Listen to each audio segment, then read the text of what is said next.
right, so this is the disaster day makeup assignment. Question 1. So I think more than anything with this whole question is which ones have the best quality of life afterwards? Which kind of patients would benefit more from this and have a higher likelihood for survival?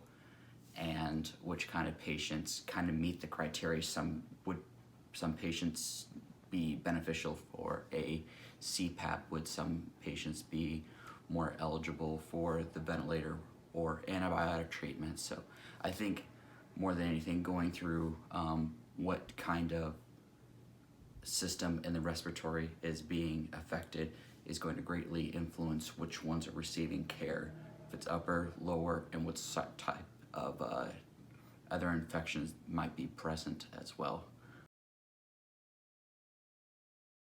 So visitor restrictions, just with working at St. Joe's and working over at Ironwood, they have two different types just because of the type of populace of patients that are coming through.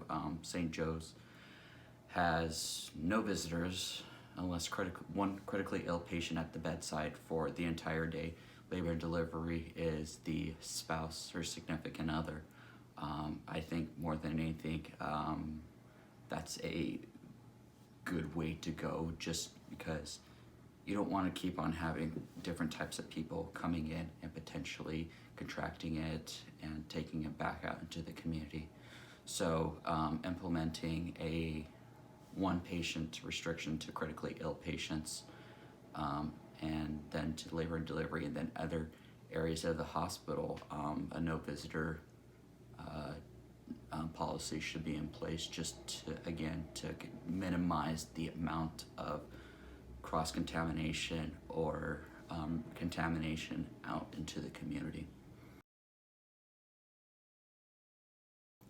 Currently, the CDC and JCAHO are having a lot of issues with this. It's a widespread thing, and nobody really has any answers for this.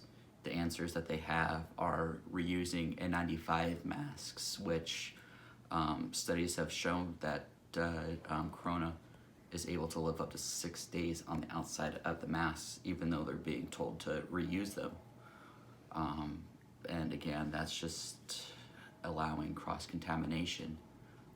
But I think more than anything, a good substitute for that is they're saying that if you're only allocated a one N95 mask for a certain amount of time to kind of minimize that, there was other studies that have shown from the CDC that if N95 masks are placed in an oven for 20 or so minutes, around 200 degrees, it actually doesn't denature the quality of filtering for the N95 mask, as well as enables it to kill any sort of contaminants that are on the outside of the mask. With PPE,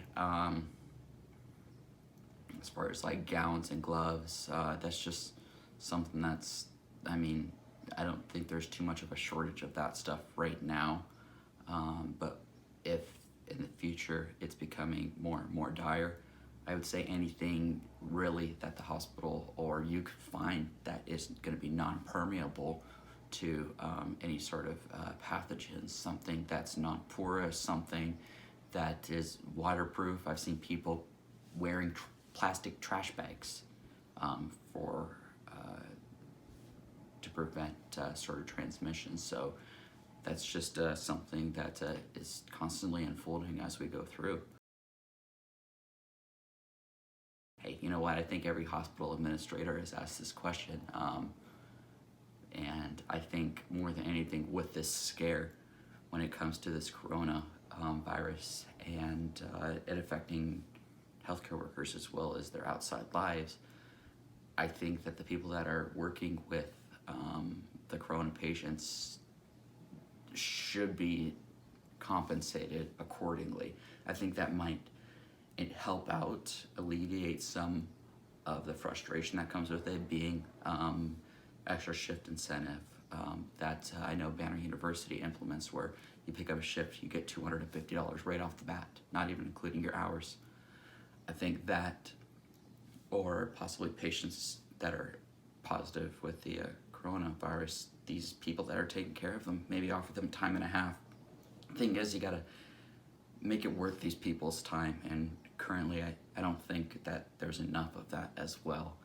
That, and you know what, give people the resources that they need in order to be successful, be safe, and you know what, make the employees feel that they have the backing of the hospital as well as the administration through these dire times. So I think with these ones, definitely your step down units are going to be your big ones. So ones that aren't routinely taking care of med-surg status patients, but aren't taking care of ICU status patients, are going to be the best ones for this, as far as being able to treat these patients successfully, because they're going to require the least amount of training. And I think that the units that are picked should also be taken into consideration the location. So are they out of the way? Are they a unit that's not going to be passed through and potentially cross-contaminate another unit? So location is going to be a big one when it comes to this. And leading into the next question. So again, the step-down units, your PCUs, are going to be the big ones for this because they're going to require the least amount of training when it comes to it. You probably need to refresh the nurses, or help the nurses with vent settings, how to manage vents for these patients, possibly training on titration of pressor drips, sedation, and how to titrate various sedation drips, be it propofol, Precedex, and pressors being your Levofeds, your Epis, and your phenylephrines. So, I mean, it's really been something that it hasn't really changed my viewpoint on becoming a nurse. It hasn't made me really regret the path that I chose, because going into this, you know that you're going to be giving yourself to others and be giving sometimes your health and sanity to help treat these other patients. It's sometimes a thankless job, and I think that this is very much in part related to this. It's something that I still want to pursue, something that I still want to help with people, and at the same time I want to make sure I'm being safe, as well as for my family being safe as well as not disrupting my outside life as much as possible.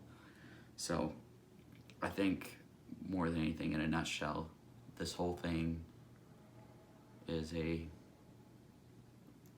big thing that we all need to come together to do. Not one person, not one system can handle this on their own. It's going to be an all hands on deck kind of affair. And you know what? Look forward to being on the front lines and just helping make a difference with all of us.